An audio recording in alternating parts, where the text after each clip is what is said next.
street's coldest, nothing but the coldest. Ladies and gentlemen, welcome to Chattin podcast. This episode is a special one, okay? I have to say it's a special one because of two main things. Because we have our guest, man like Jamal. Yes. Yes. Woo! Yes, the claps.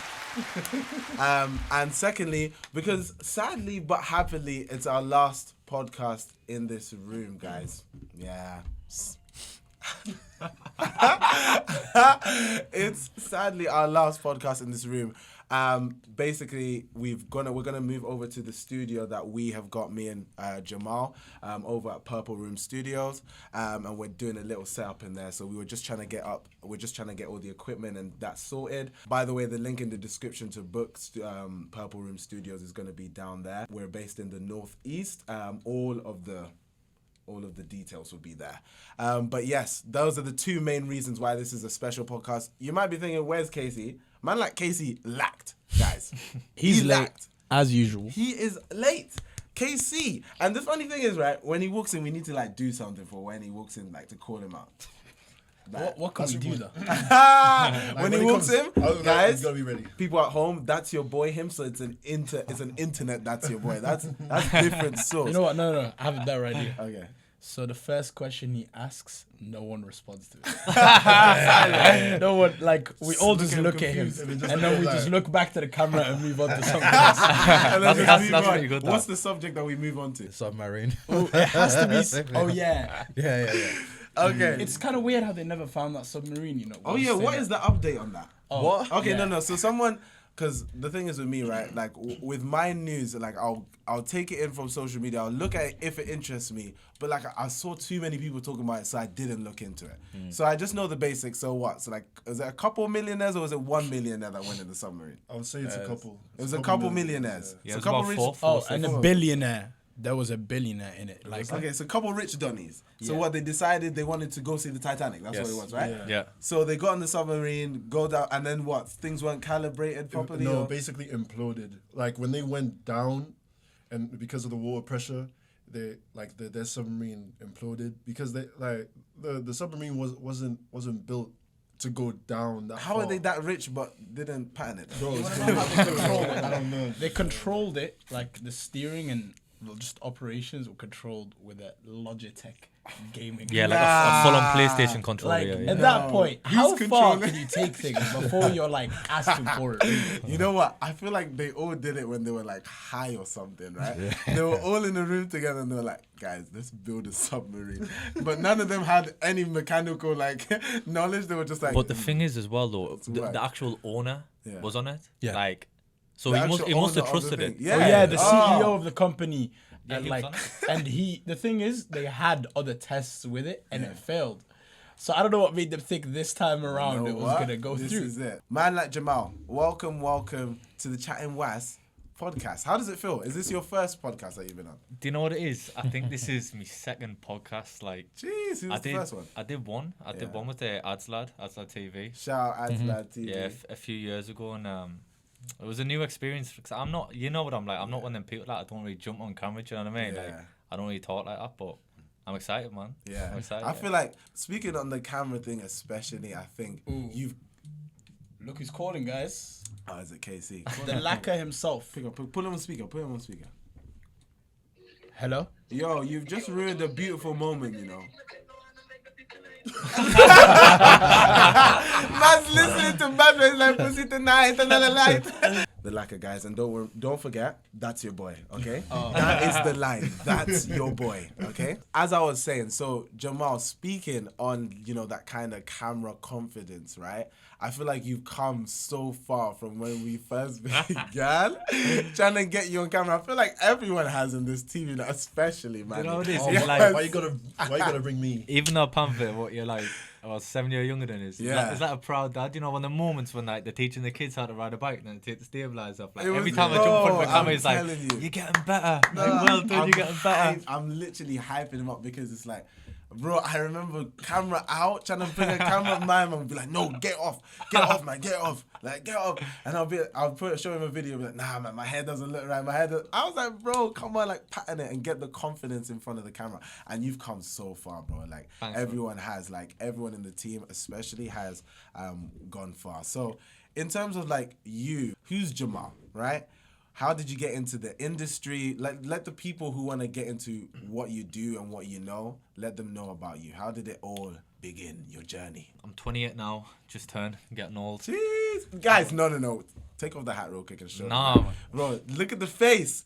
Put your face on camera, guys. Does this guy look 28? 28? Nah, look Bro, young. nah. When he told me, like, because the whole time, right, start chilling with Panther, got introduced to Jamal, and, like, just randomly in convo, it came in. My man's 20. I thought this whole time, like, he was younger than Panther, or, like, Panther's age. So, that just means you're aging like fine wine. Yeah, bro. The it's Arab good. genes, innit? And it's genetics, bro. It's genetics, man. So your birthday came 28th. Tell them, what was the journey like from what? When did you get into the whole... So the journey basically started, I think it was about 16 or so. So I left school, tried to go to college, tried to do like electrics, spontaneously decided that I want to be an electrician. Lasted about 2 months. Got kicked out, I think. Can't remember. What about it that wasn't so good? I don't know. Do you know what it is? I've always been one of them people, like, I've had a short attention span and I can never work for someone. So, like, over the years, I've always, like, worked in, like, offices or factories or, like, these kind of, like, 9-to-5 jobs.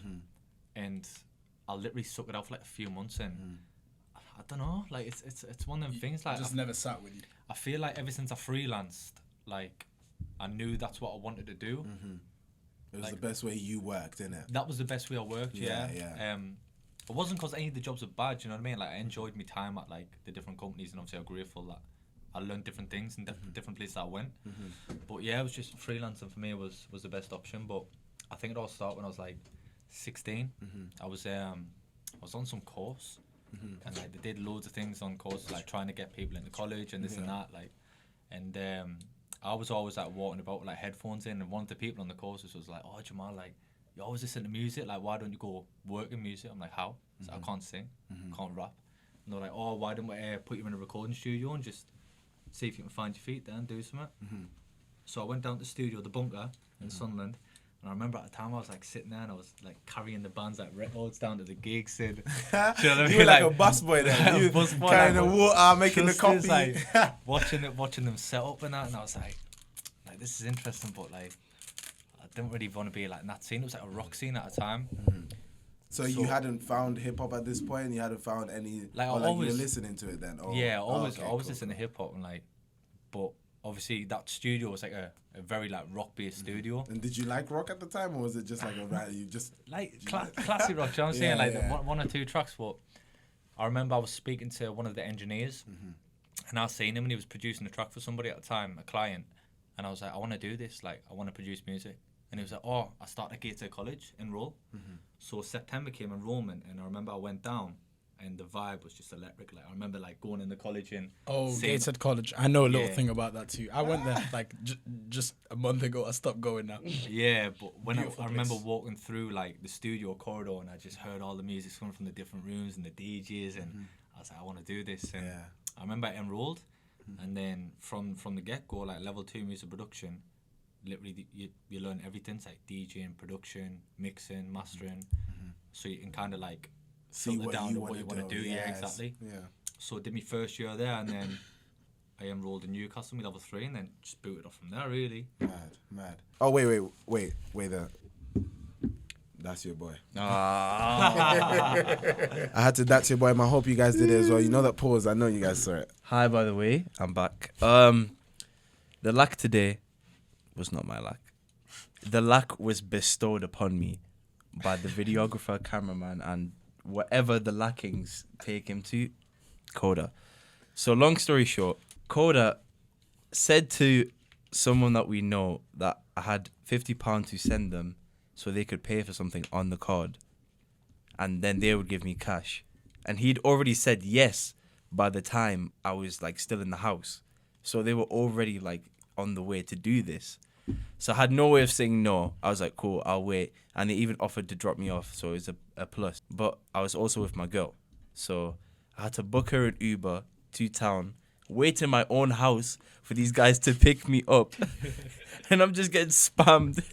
Okay, so Spammed calls. Ahmed, why are you telling man that he's got £50? Like, why are you Like, why is he baiting out?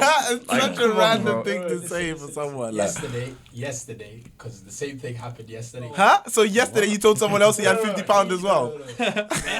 Do you see what I mean, boys? Inconsistent. I spoke to KC earlier, and he was like, "Oh yeah, I'm gonna be in town for 6." So I was like, "Oh, like I got this call like 6 days." I was like, "Oh, surely he's in town now, isn't it?" I was like, "Oh yeah, I'm not in town, innit? So I can't do it." But I think KC might be around where you want him to be. Call him and just find out, innit? That's what I said. I was like, "I'll send you his number, just chat to him." I called KC to tell him, "Oh yeah, so and so is gonna call you, right? He needs a thing done from yesterday." And I was like, "Where you at?" But he was like, "Home." I was like, "Oh, safe then. Just when he calls you, just tell him you can't do the thing, innit?" I don't know what happened between Okay, them. so he told you that then. He told I you. didn't- I He didn't told you. confirm. He told me the call was going to happen. What I didn't know is that he'd already said yes. I didn't say yes. I told him, KC might be able to shout him because I think he might be around. Only after that call, when I called him, I found out he is in town. So I was like, "Oh yeah, just when he calls you, tell him you're not in town, innit?" So I don't know if he couldn't say no. That's it, bro. You're both each other's boys, to be Bro. honest. You can't give this. I know, Guys he's are meant here. for each other. You can't. No, you can't give this. It's lack like to me. Hannibal You Lecter can't. and Will. Yeah, but what's all of it? Do you see what? You can't give this lack to me, bro. Yeah, but if you had a firm stance to be Innit? like, I ain't giving £50, like, yo, bro, I'm not there. I don't know why Ahmed said that I'll give you £50. Exactly. I'm not gonna give you £50. I'm sorry. You accepted. You're like, oh, come. Yeah, so but it's together, by the- relax. So yeah, continuing from what we were saying before, Jamal. So you know, you had that kind of flow from not knowing what you wanted to do, being a busboy in some rock place, right? And now obviously going into college and seeing all of this like DJing and all this producing, going through the course. Now, where did you go into now having a studio? How did you get from there to here now? Do you know what it is? I don't even know now. Like, I'm one of these people, like, do you know when everyone says, like, be present and, like, Yeah, be in the moment. be in the moment? I never am. So, like, it's one of them things where I've never actually sat back and, like, reflected yet, if that makes sense. Well, we can have that time now, though. Now Do you know what I mean? Now let's think for real, though. Like from now being in college, right? And now you're still this person that has basic, you know, the basics of the basics. You still kind of trying to decide, or are you DJing at this point? Had you already DJed when you were in college? The DJ story alone's, like, a complete different story. So, I never, ever planned to be a DJ. Just like I never had a plan, like, to go into music. You know how some people, when they're young, they're like, I want to be a footballer. And Yeah. they'll grind their life to be a footballer. For me, obviously, I knew that I liked music, so went to college, 16, 17, loved it, and then knew I was going to, like, stick with that. But the DJ side of things, like, the production side was one course. DJing was a separate course. So I think it was, like, one time when I was in Gator College, about 17 at the time or something like that, just turned 18, I can't remember. But on the lunch break, me and one of my mates, Adam, we went down to one of the DJ studios. We knew we weren't allowed in, so we're like, we're seeing one open, so we're like, oh, let's just cut it, yeah. So we went in with our USBs, these dead beats on that of being made. Like, we literally just started, like, so 2 you months produced ago. before you started DJing? Yeah. So it's like these dead beats. Like, at the time, it was like Mike Will, so it was like that 2014 Mike Rick Will Ross, made it. Yeah, you know with the crazy high. I was like, I'm telling you. Them 16th and 24th. yeah, that was exactly. So we went in the studio and they were like, oh, let's just the USB scratching, like doing all this. And I don't know what possessed this, but I took a video and I put it on Facebook. So dead. And then someone messaged us that same day, like saying, Stephen Gatsby. Shout out Stephen Gatsby because it's my first gig. Oh, nice, Steve. So basically, he was like, "Oh, do you DJ?" I was like, "Yeah, I'm a DJ." Yeah. He was like, "Oh, are you free tonight?" It was a Thursday night. I'll never forget it. Thursday night, 2014. Goes, "Oh, we've got a student night on called Senza." It was like, we need R&B music. We know that, obviously, you like R&B. Will you play? Give you 80 quid. Oh, you were like, Like that's 4 hours. nice. I was like, 80 quid? It's gonna be a millionaire. And then you always think you're gonna be, bro. Trust us. Straight. So I'll never forget that day. Never ever. So I remember finishing college, legging it home, went on YouTube MP3, 50 tracks that was like Chris Brown, Loyal, like all them ones. Can't Trust Dutch, remember all them tracks? Yeah, so that was literally like you literally went to YouTube to get all of your tracks. All of the tracks. It was the full DJ Mustard era where every track sounded the same. Yeah. Rack City, all that. Literally, you could blend them in so easily. All innit? them 100 BPM easy set. So I remember I went down and there was one of the DJs at the time, Alex Doherty. Shout out to Alex Doherty. Man, like. So basically he was there at the time. I rocked up and I literally told him, I was like, bro, I'm not a DJ. Like, At least you were honest. I was like, I don't know what I'm doing, and he was super cool about it, man. He was like, you know what it is, like just shadowers, like jump on, like here and there. The night was quiet anyways. So I remember just watching him, and once again, same with the production. I was like, I want to do this.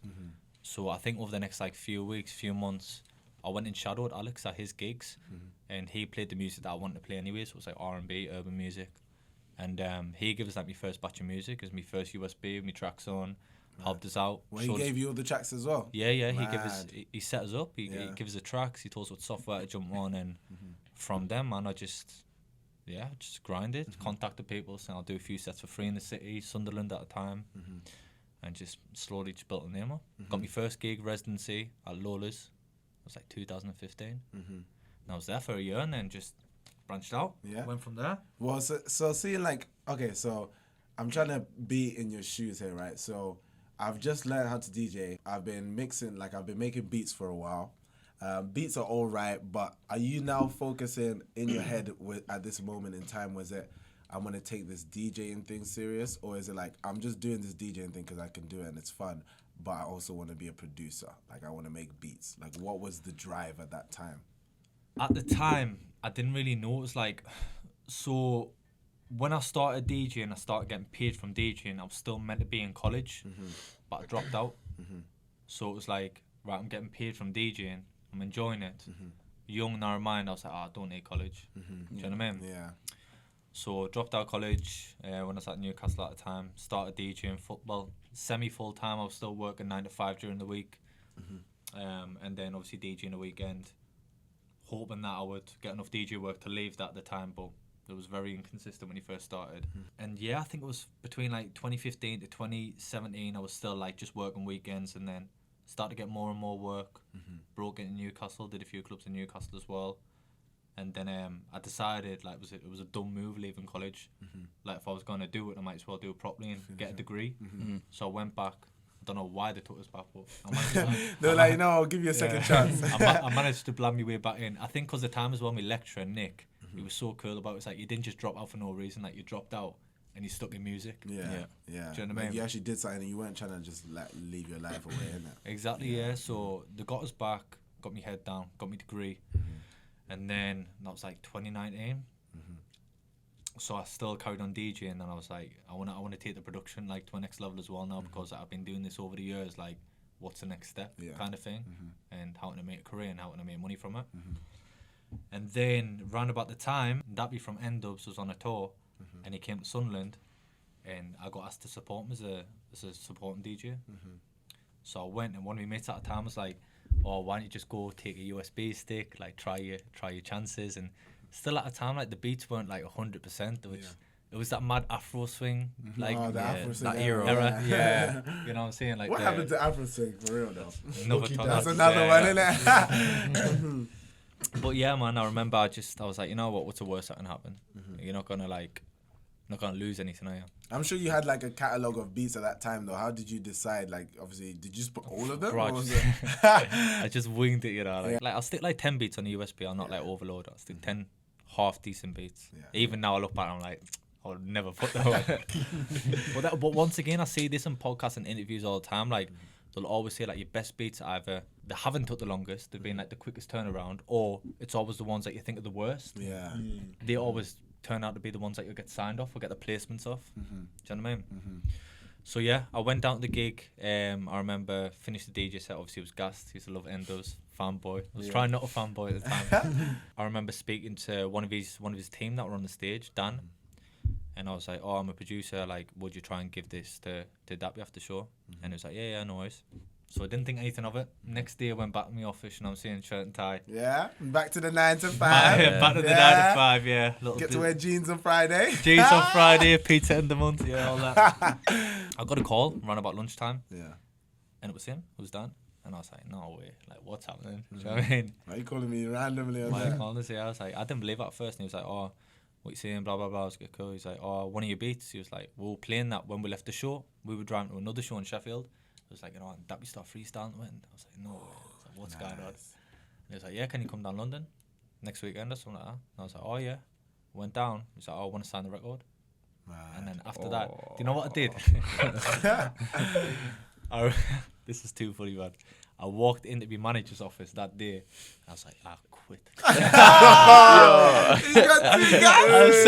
I got 2 gas. He's like, Literally. you can't do that. You're on NPC. No, You like, can't do that. Work. yeah. I literally Get walked back in. to work, boy. I literally, this has been a business energy broker. It's like, regardless if anyone, even your family members in hospital, you close the deal, you finish your shift, then you can go. Yeah. It's one of them, do you know what I mean? One of them was proper strict on the So employees. strict. Yeah. But he was like, I was like, oh yeah, I want to have me notes in like immediate effect. And he was like, why? And I was like, I've just signed a record deal.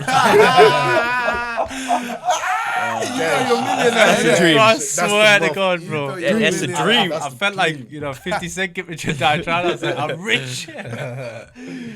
I'm rich, It's so funny talking about it now, obviously, but it was the right decision at the time. Yeah. Obviously, I thought it was going to be a madness like after that, but I'm glad that I did, because even when I left, even though the track didn't come out for a year later once we signed everything, I just thought to myself, like, I'm going to use this year to, like, improve Better yourself. and better myself. Do you know what I'm Knowing saying? that, because you now know that was the validation you kind of need. Is like, yeah, I'm not just like some random producer trying to do on the beats on that hard. Exactly, Like, yeah. someone actually appreciated it and wanted to make a song with it.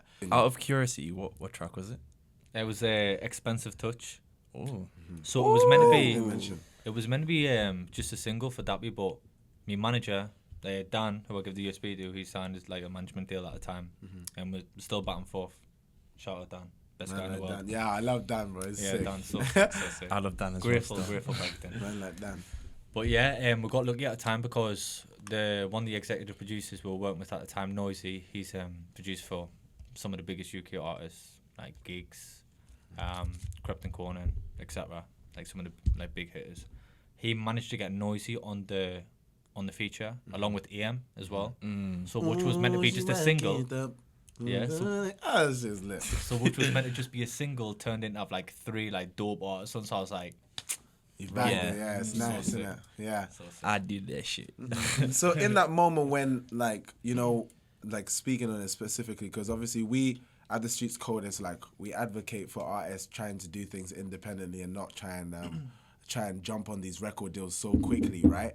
In that moment, like as an artist, if they were to get signed by a record label and stuff like that, why do you think that they feel like they're millionaires? Why don't they look at the fine print, do you think? In that moment, why didn't you think about, yo, I'm not actually a millionaire? Why did it feel like that? Do you know what it is? That's a really, really good question.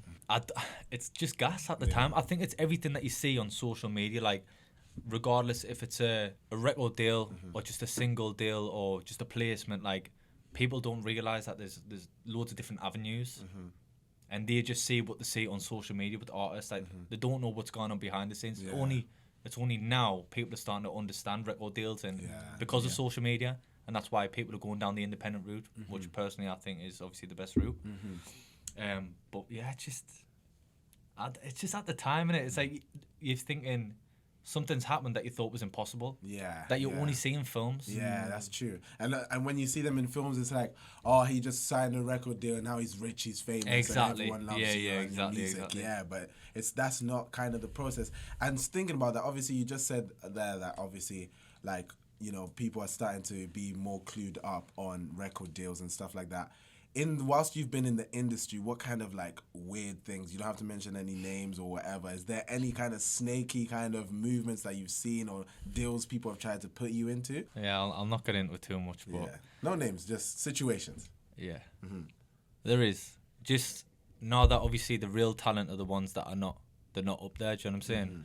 So the young producers, artists, whatever, the ones that have the real talent, like, don't let them take you for everything. Like, know your worth, contracts and legalities.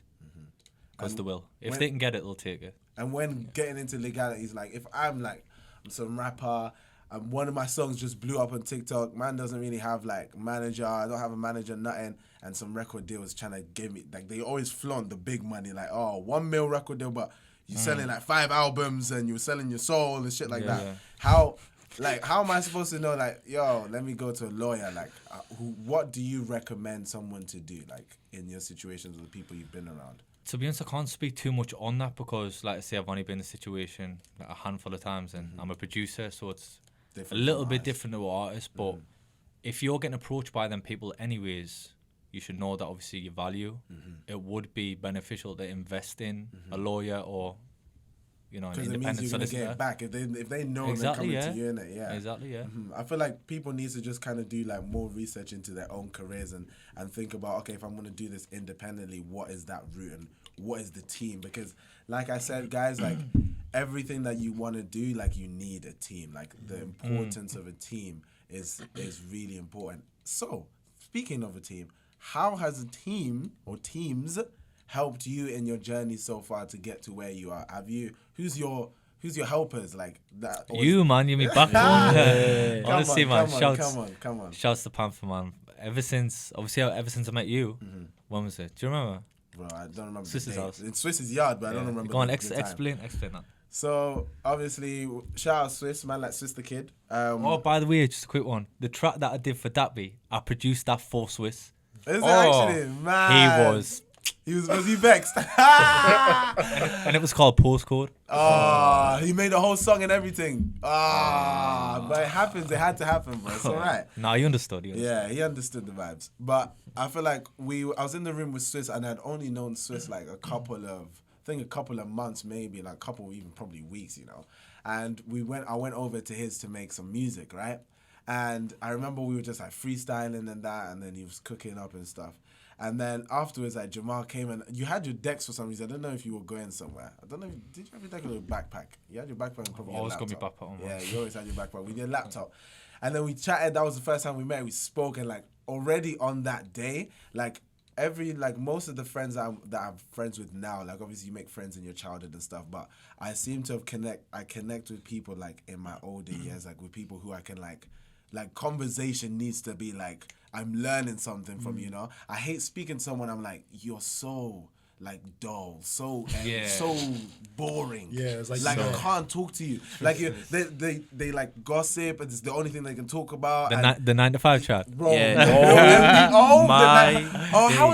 how was your weekend? Like, you know what I mean? And like I can't, and I've just been pushed away from those people. But like, you know, when I spoke to Jamal, it was like, yo, I had this connection of like, yo, you want to build something, and I like being around people that want to build something. Like where, if you just want to kind of sit around, that's all right. I'm not judging you. People, each to your own. Everyone's got their own life, but I can't feel like I'm being stable. Like the next week, I've not improved from last week. Yeah, facts. The next day, yesterday, I'm not better. Like you're like, obviously, I'm not anyone to say how your life should be, but you should like aim to improve yourself. Like it just feels nicer. And when I met Jamal, like that's when I was like, yeah, this is someone who's got a vision. And we linked up a couple of times after that. You had this the studio. Yeah, so going back to that, like Yeah. the journey, obviously went college, did a day, dropped out, started DJing, went back, got the degree, 2019.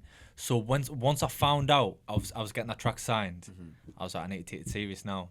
But the first lockdown just happened, so I knew that track was not going to come out for another year. So I was like, what do I do? Because I'm not DJing. Like that was sole income. Period, yeah. So I managed to get some job. I was like, you know, that the isolation chills up in the office and all that. And I was like, I need to do this music proper now. So my friend, he had a takeaway. And obviously it's lockdown, so they're not making too much money as well. But he had a loft in the takeaway. And I was like, I went and seen him when he opened the shop up, and I was like, I could do something with that. Yeah. I was like, I want to turn it into a studio. Yeah. So yeah. So I remember I opened that space up for like personal space. Still give it a name, the loft. You know what I'm saying? Little Instagram page, few little B&M strip lights up and that, little speakers and that. The foams and that. Had the lads in on lockdown and that. You know what I'm saying? Bit shisha, making some music. It's good crack. And then from then I was just putting little videos up, like producing, making beats in. obviously all these artists were like popping up, like, oh, where's this? Is this a studio? And I was like, yeah, it's a proper studio. Didn't realize it was like in the loft of a like kebab shop. Do you know what I'm saying? But they were like, oh, can we come down? Like, how much? And I was like, I would make some money here. Yeah, You know as what soon I'm as you saying? heard how much, Yeah, you knew. yeah. He was like, yo, I can make money. Like, Wait, how much are you paying? how much you want to pay? How much? Yeah. And I was like, I'll get back to you, and I was like, I could do this. So just did a little bit more research, like what's going on. Obviously did like some cheap deals, and then that forced us to learn more. Yeah. Because I did learn at uni what I needed to learn, but when it came to like the mastering and the mixing side of things, that was like a bit of a soft spot for us, because I just want to produce. I didn't want to mix or nothing like that. So when you were like learning everything, because it's almost like marketing, it's like they give you everything in the thingy and then you just pick the bits you want. So Yeah, at the time exactly. you were focused on producing, so you were only pulling the producing parts and everything else Exactly, was kind yeah. of like basic knowledge for you. Yeah. Okay. So when they were coming down, it was like I had to force myself to mix these people's tracks, yeah. and then I enjoyed it. I was like, so I Yeah, went you from know, a it's kinda producer lit. to an engineer. Yeah. I'm slapping auto tune on them, DJing, making them yeah. sound like. I just loved it, man. Then it just went from there. It started to get busy. Once again, it was lockdown, so everyone they want to be in the studio, they want to be chilling with the guys, and just It worked. It worked. And then worked. from that studio to another studio, right? yeah.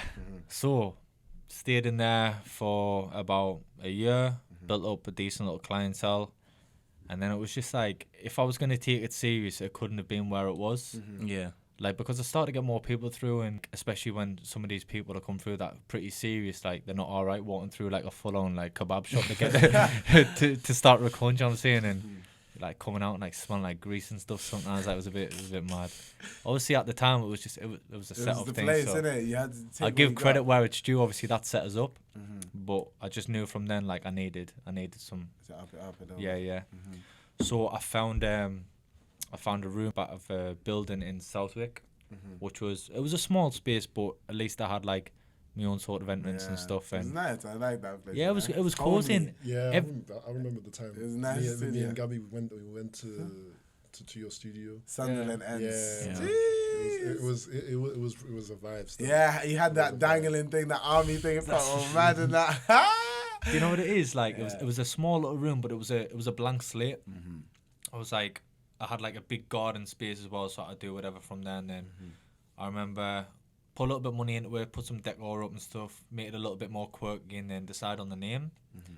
Purple Rooms. Why? It's like, was the room purple when you had the LED lights on? These men are posing. Huh? Was the LED lights on purple randomly? Do you love the color purple? How was Purple Rooms? And it's Purple Rooms Studios. Why that? So obviously, like I like the color purple. I've always liked the color purple. I've never said like it's my favorite color. I just like the color purple. And Real quick, do you have a favorite color? no, well, purple. Huh? It's not my favorite color, man. Purple rain. Sorry. Oh my. I want to hear you sing after this. Dad. So went from the loft. I was like, it can't be a loft anymore. Yeah, It's not. a because loft. Loft was taken as well. I remember we had. But that the convo. logo, oh my god! Shout out to the graphics designer. Yeah, 'cause the logo was was lame. fire. So picture this, right? The loft, okay? So it was literally LOFT, but the O was like a vinyl record, right? And then above the word loft, it was like a roof of a house. Yeah, it looks so fire. Damn. It looked good. I'll It literally was sell that idea if anyone wants to buy it. It I'll was copyright really it. good. So yeah, moved into Purple Rooms. I was like, need to change the name. The first thing that came about before the name was the font, like of the plug at the time. I was like, I love like that logo, the plug's logo. Do you know what I mean? But like the bubble font. I was like, I want to do something like that. I was just brainstorming loads of different names, and I was like, Summit Rooms, this, that, because I had a vision of, I was like, I'm gonna do this proper now. So if it's gonna be rooms, it's gonna be plural, because I wanna. You want multiple studios. Yeah, I wanna manifest to like have a few like in That's the future. That's pretty good. And I was like, okay, purple. Like, I like the color purple. Every time I had the strip lights in the room on a color, it was purple. Yeah. And I didn't know why. It just always worked with the vibe. It that you always wanted. worked with the vibe. Yeah. And then I started like, if I'm like interested in something, I'll do loads of research around it. I'll even like, I'm watching Peaky Blinders at the minute, and I'm like, I'm trying to understand loads of things. After I can't just settle for watching something. I need to know like the ins and outs of everything. Yeah, that's Do you get pretty what I'm sick. saying? Yeah. So yeah, with that, it was like, okay, I've always got like the purple lights on, so purple rooms, and I kept writing it down like in these different fonts. I was like, that looks pretty hard. And then I remember I used the Z, and I kind of once again like the plug, not like I'm trying to like rip it off completely, but I was like, with the end of the Z, is it a Z? I've got this one. It's a different type of plug though. It's got, so instead of the plug, it's got like the little aux cable that comes out the headphones. So not completely ripping it, but got inspired by it.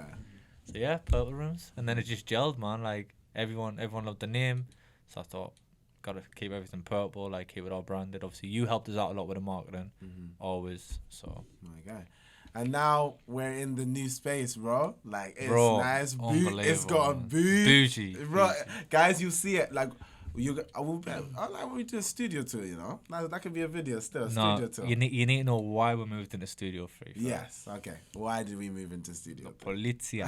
Polizzi. Yeah, Okay. yeah. What was Feds the out story? here, fam. What was the story? So we'll bring it in. It's the first time actually like chatting about this properly. So basically what happened was, so I'm sitting there trying to be the DJ Khaled of Sunderland, like bringing everyone together, like making, providing a service, affordable music videos, taking these kids off the street, like the rapping, because there's no urban studios, especially in Sunderland. So I had that space and people were coming and obviously they were getting off the streets, like and they're making music. Actually, that's what everyone wants, innit? They don't want them on the street. So we were doing the music videos and stuff, and you know how it is in the videos. People use props and they talk about this and that, but they're not doing it. Like it's all for the image. Facade, yeah. We went out in a few videos. It was just kids, man, on them surround bikes and stuff. And the police were coming, they were complaining, blah blah blah, as they do. And I remember I was I was sitting at home and I get a call, and it's like, this was the landlady of the studio at the time. Though, like, the police have been down, or what they call the CID or something like that. So is the CIDs. They're like, They're like, bored. I'm Yeah. telling you. Coders boys. they were like, we need to chat to the guy that runs Purple Rooms. And I was like, what's going on? Like, this can't be real. So basically, as a brand, I'm putting my logo at the beginning of all these videos. It's just marketing, really. You know what I'm saying? Like, I'm putting stamp on the videos, just like a producer will put his tag on it on a track. One of the videos was pretty extreme, I'm not gonna lie. What was happening in the video? I didn't even know if I could see on anyways, but it was 100%. Like, there was certain houses where certain addicts live in. Yeah, we sent the video out, about Peter. Yeah. We sent, shout out to Peter. We'll put him in some spooky situations. Peter's the nicest cameraman ever. Imagine sending Peter to the bando. I'm not even joking. I sent Peter to the trap house to shoot a music video, and I'm talking like a real one. Like real nitties. Like with machetes, guns, like all that was in the video. Purple Rooms at the start. Boom. Logo. The first thing you see. Intro, fade out. Boom. Oh, damn. So anyways, the CID was like, oh, we need to chat the guy that runs Purple Rooms, blah blah blah, or like to speak about the organisation that he's involved in. And I was like, I'm not chatting to them. Like, this is a joke. And he was like, oh, is he part of some sort of postcode like organisation? I was like, no, like I'm a guy that makes music. Like I send them out on music videos. I was like, I'm not involved. And they just started going on for like a few weeks, like saying you need to shut this down and take this down and blah blah blah. And I was gonna like pursue it and go against them, and but I just thought like it's just a waste of time. Like, what's really gonna happen? Like, it just shows that they're weak. Like, they're intimidated by some music videos. What else you got to do, really? I feel like if that happened in Newcastle, that wouldn't have happened. It gives a notice, a 30-day notice or a 90-day notice to get out the studio. And I thought, you know what it is? Landlady gave you that. That was forced from the council. Oh, mad. That's how nuts it is. But I thought, you know what it is? That's just a sign to just get out of this small-minded city. Luckily, obviously, my clients from day one from Sunderland, they've came to Newcastle now. Shout out to yous. But yeah, small-minded place. So got the space now, and Jasmine, obviously. Shout out Jasmine, Yeah. Panther came in. Panther's always been my backbone, so it was only right he came with us as a partner, and we're doing good things, man. It is, and obviously Jamal as well. We've been keeping this like hush a little bit. but Jamal's gonna be having his own show as well. It's gonna be a nice freestyle show. But yes, he's gonna be having his own show, and it's gonna be a freestyle show. So if you are a rapper, singers as well, we're getting everyone in.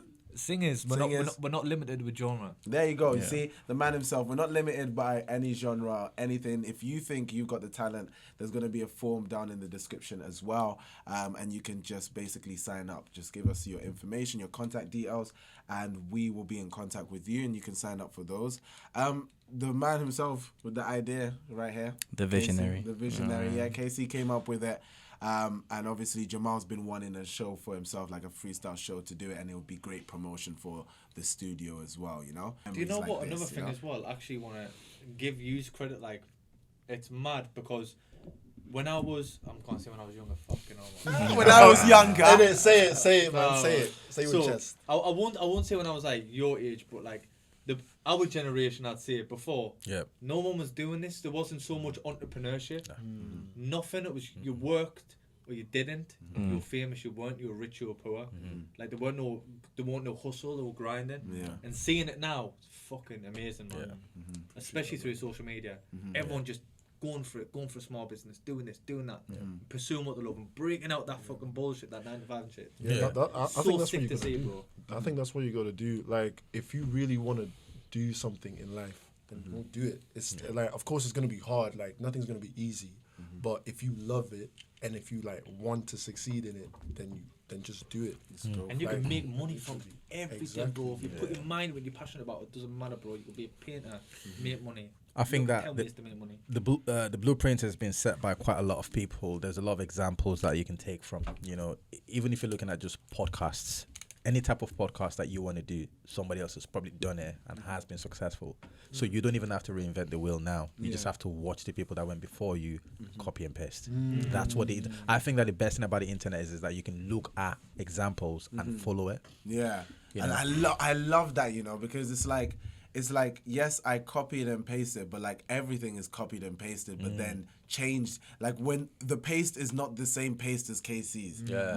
My paste is not the same as his paste. Your paste, like you do it in your own way. Like it's Yeah. like, yes, this was the original. I did this with all the other influences that have happened in my life, and like it's so cool. And that's why I love art, and I love like the expressiveness of things. Like you can just feel the emotion and then know, like in different moments, like that's how this person felt. That's how this story is trying to make me feel. The way music, you know, imagine a film with no music.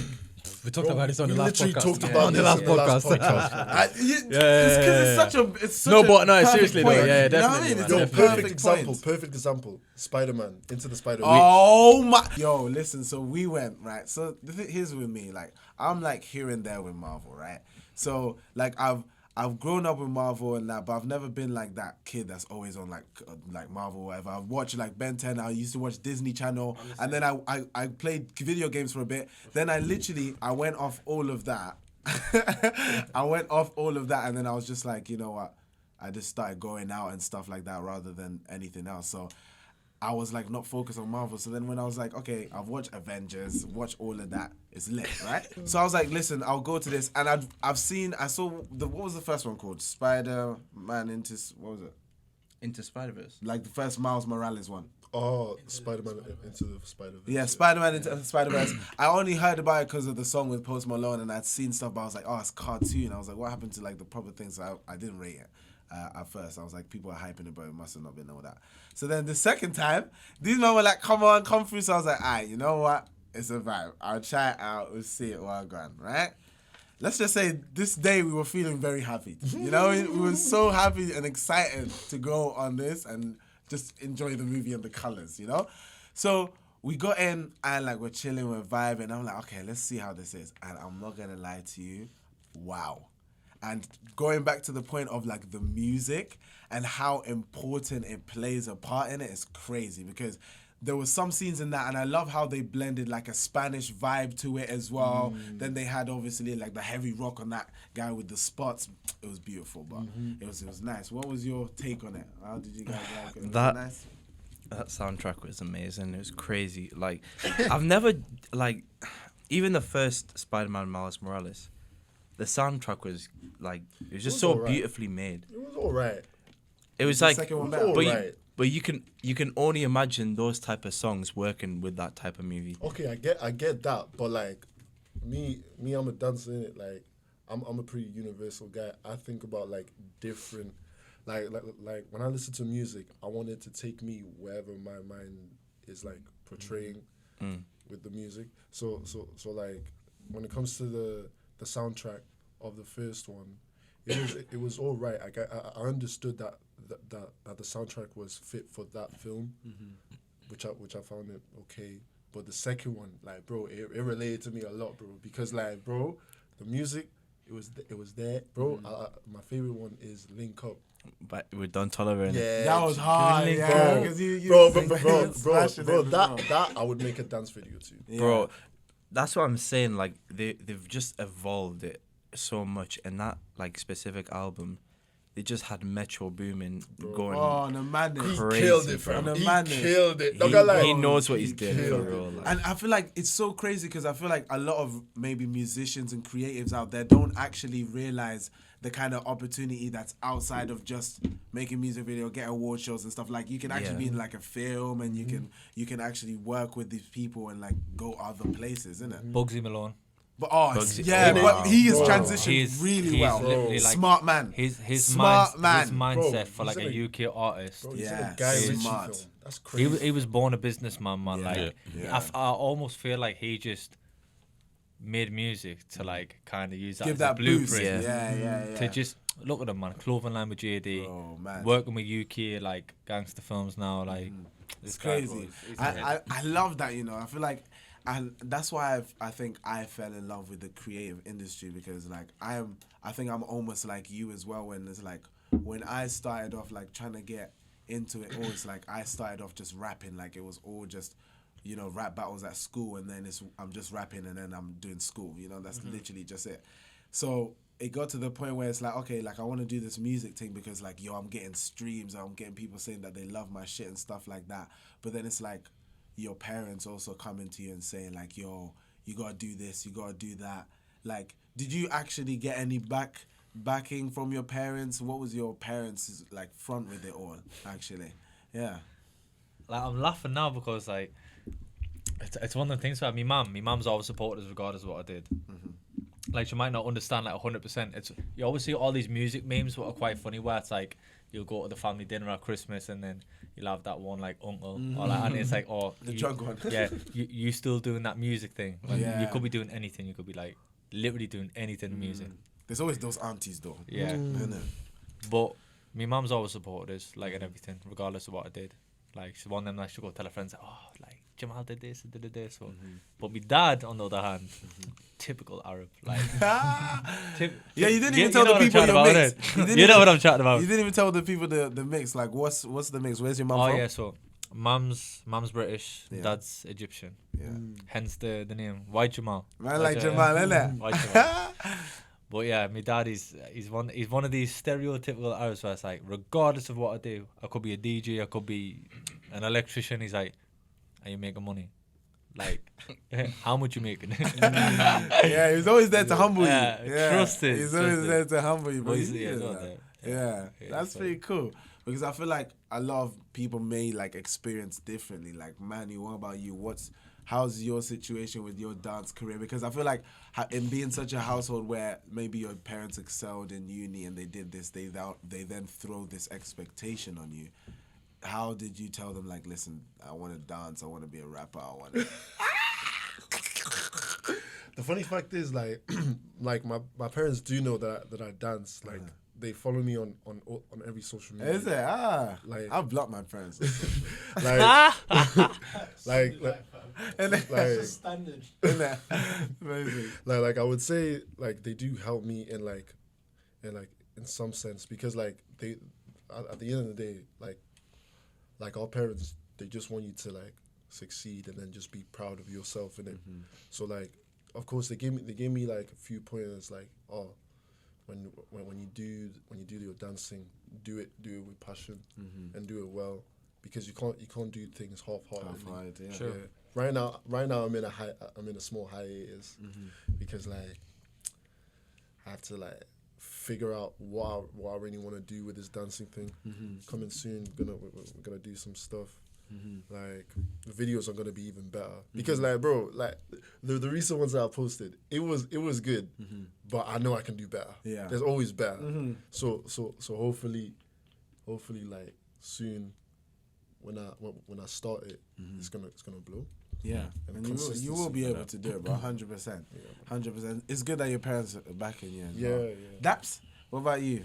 How's like with your career and how you've come? Like obviously, I don't know. Your parents must not have much say in your life. Obviously, they don't always have like a kind of say. But like, what was your situation as you were growing up? I have supportive parents as well. To be fair, like I come from a family where my mom, she's a psychiatric nurse.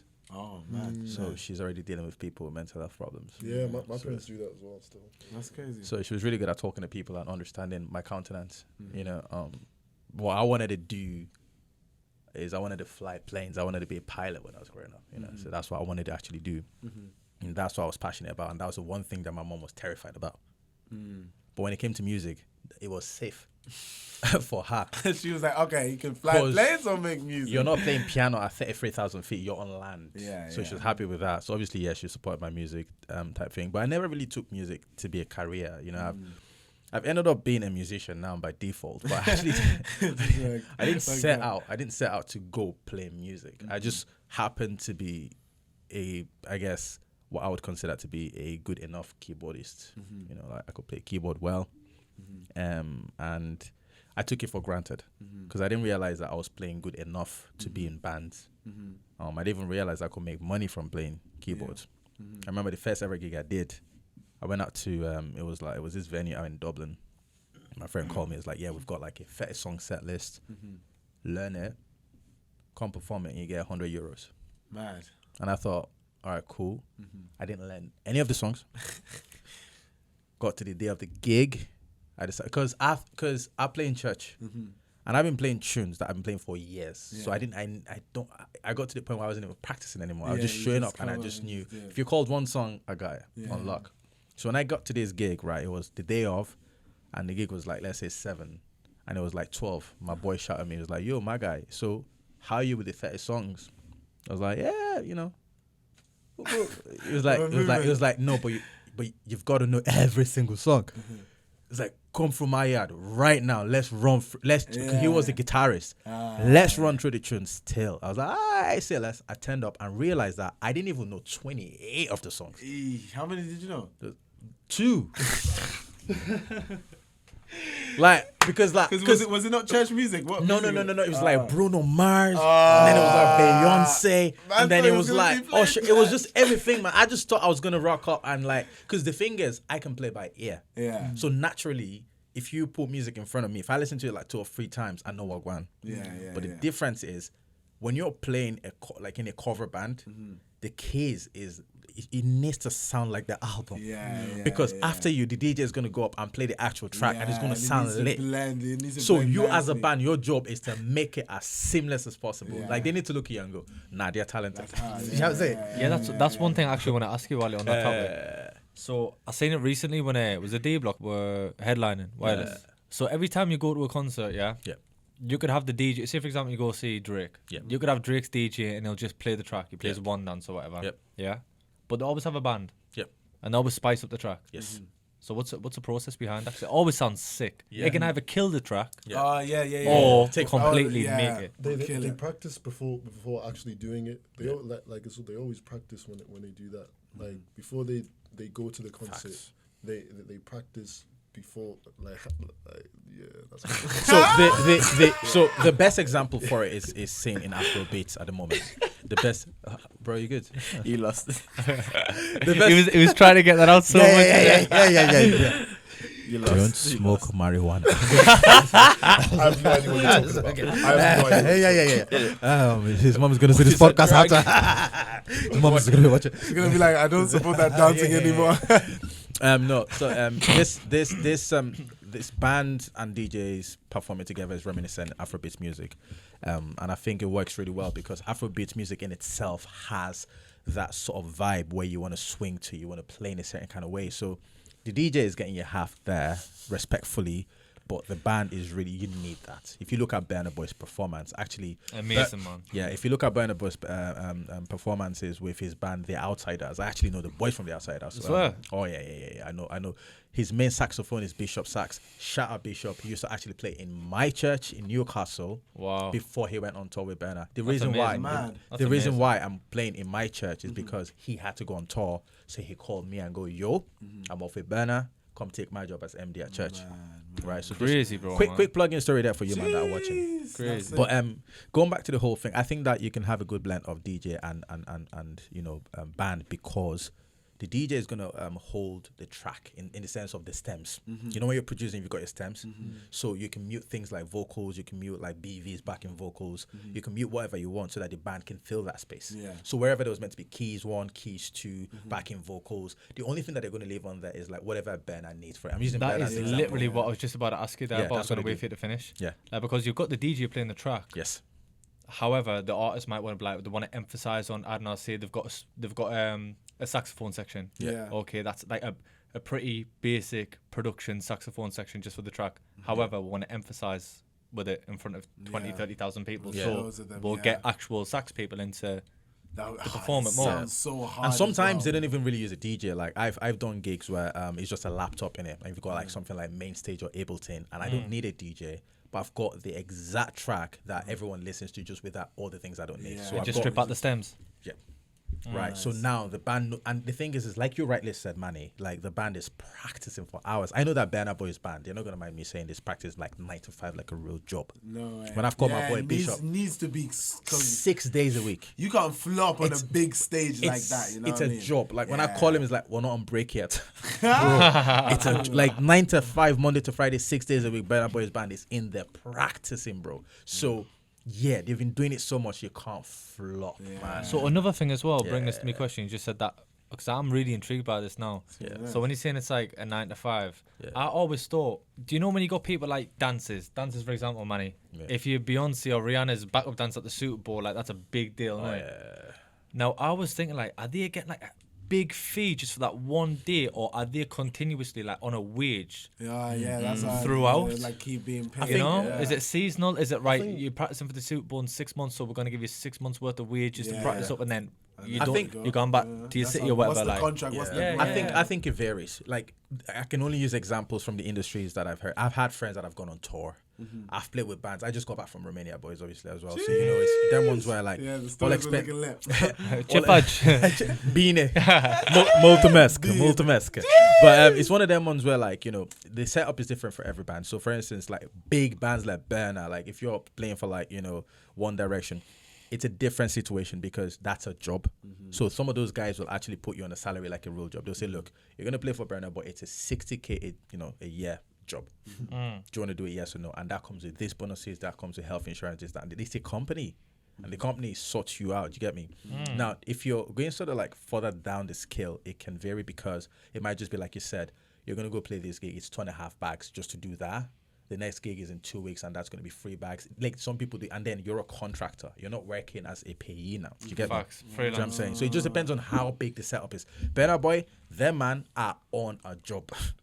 They're just traveling the pretty world, sick. and it's on the job. Yeah. Whereas like someone like me, I'm not even at that level at the moment. So like my type of thing now is just contracting. yeah, of course. Yeah, so they'll put like £1,000 in your bank account, and The you street's just go. coldest bands. Let's go, fam. Let's go. I love this industry because of how many like little like swirly things there is into it. Like there's so many minor things like that you could get into, and it's still like a big impact. Like you would think like the bands, like the artists themselves gets like the big props, whatever, but like everyone to make up that thing, the person who's in charge of the fire, the pyrotechnician, you know what I mean, the lights, like the visual effects person, the person who designed the outfit, like everyone there is like all part of like a team and a community that made this final thing that's so sick, like, and I really like that.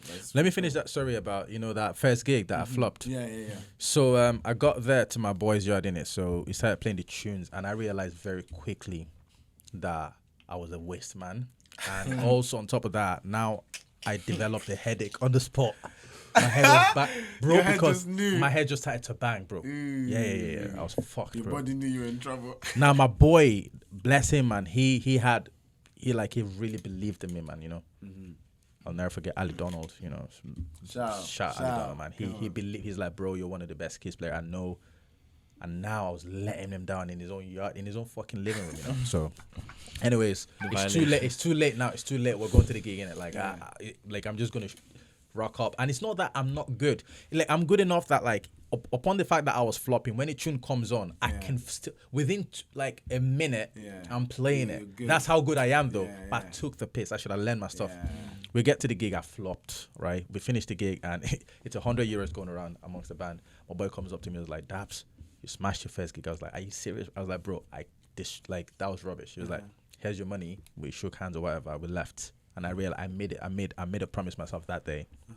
Never again. Yeah. If you send me a set list, I'm gonna spend 2 weeks learning it, and But so when you were out on your last gig, that was in whereabouts in Romania? Was that? Sibiu, Romania. Sibiu. 3 sold out shows.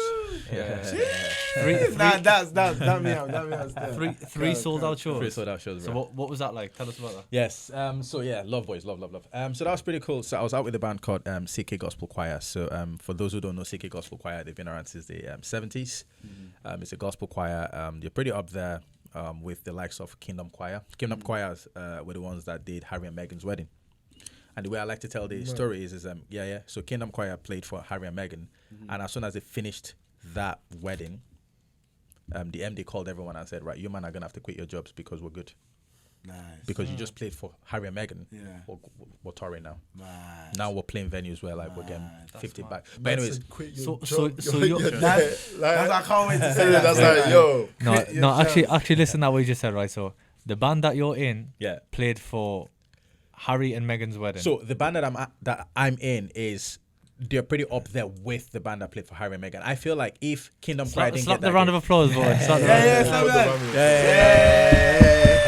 Valid. Shout out, like it's so mad because if Kingdom didn't get that gig, CK is up there. They would have got it instead. And in fact, to the point where at one point Kingdom Choir that played for Harry and Meghan were rehearsing in my MD's yard because they were all on the come up. They're all at the same level. It's like if Jamal can't do the gig, we'll get Damn DJ UK, whatever. That kind of thing. Right. So anyway, so CK is doing their thing. In fact, when we landed back in Luton that same day, CK had a gig the following day at Wembley.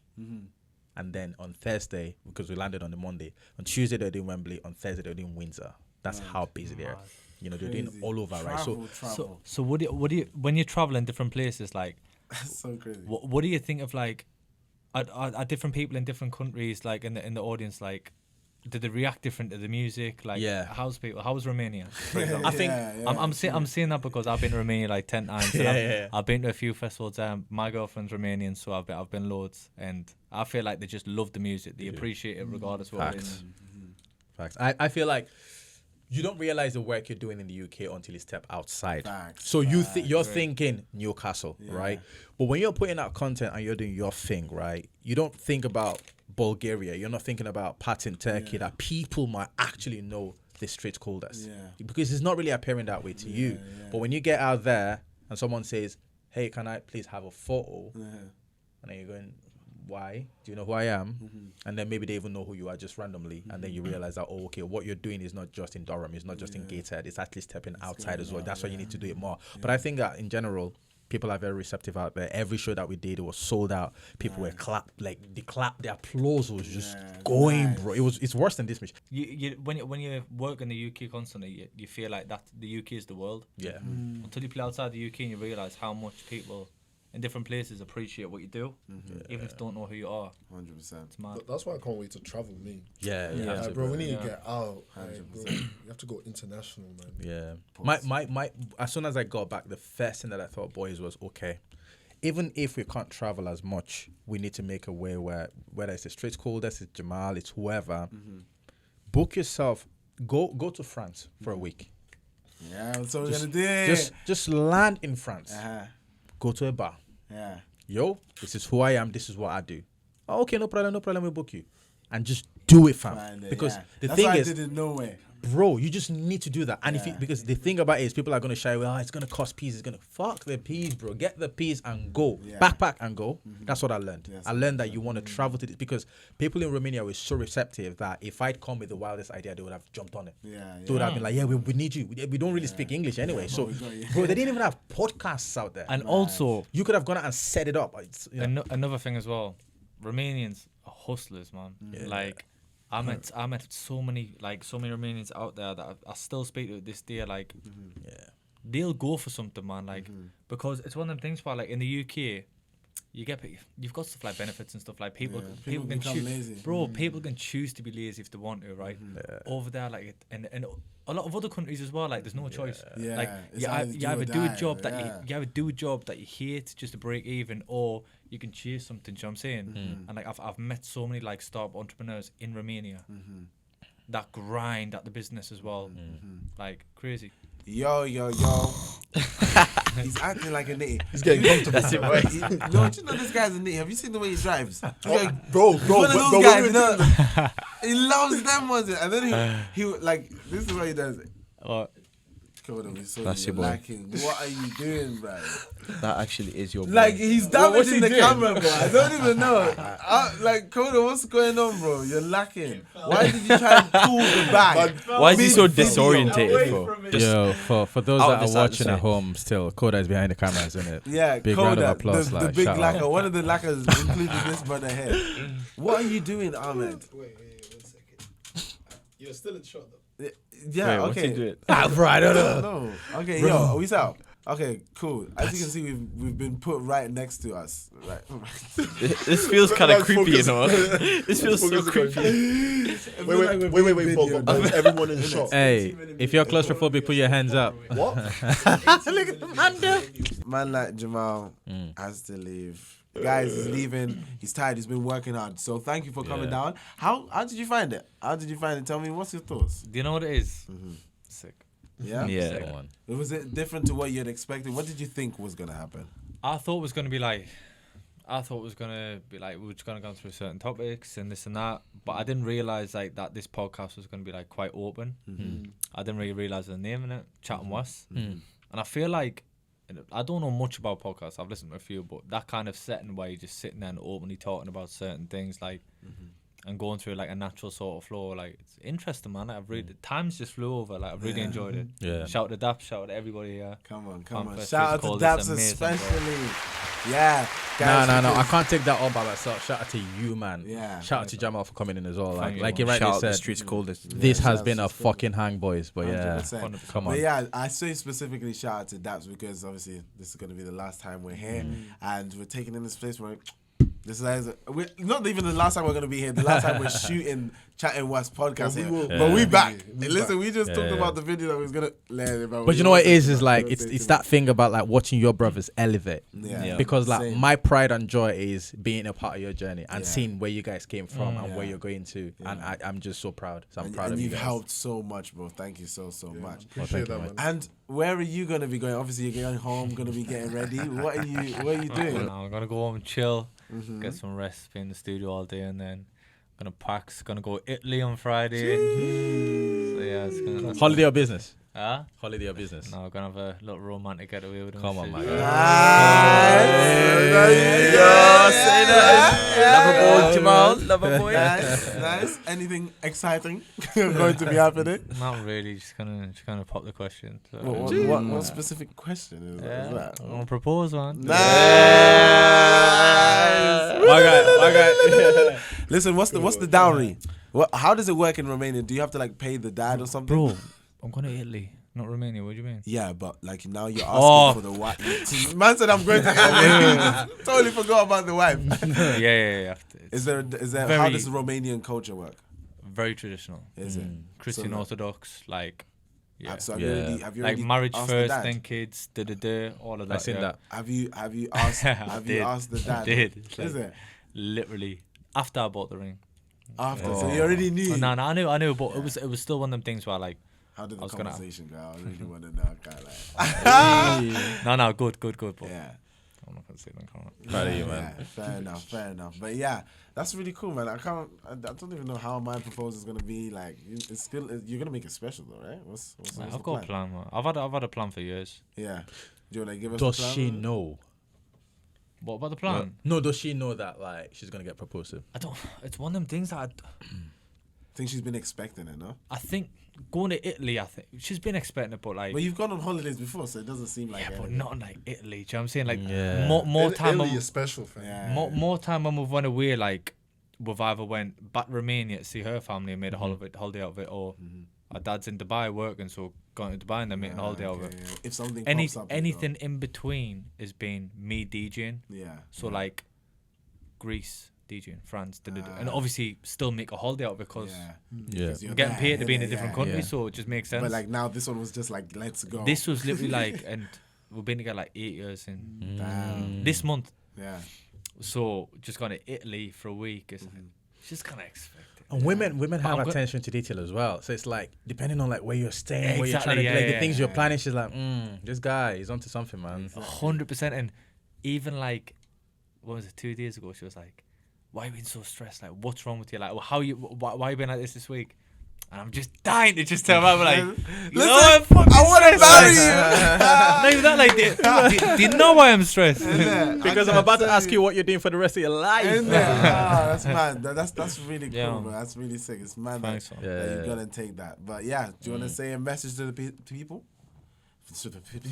yeah. Do you wanna say that again, bruv? Like, Do you want to leave a message with the people? let's go. I'd say, what's your suggestion for the creative?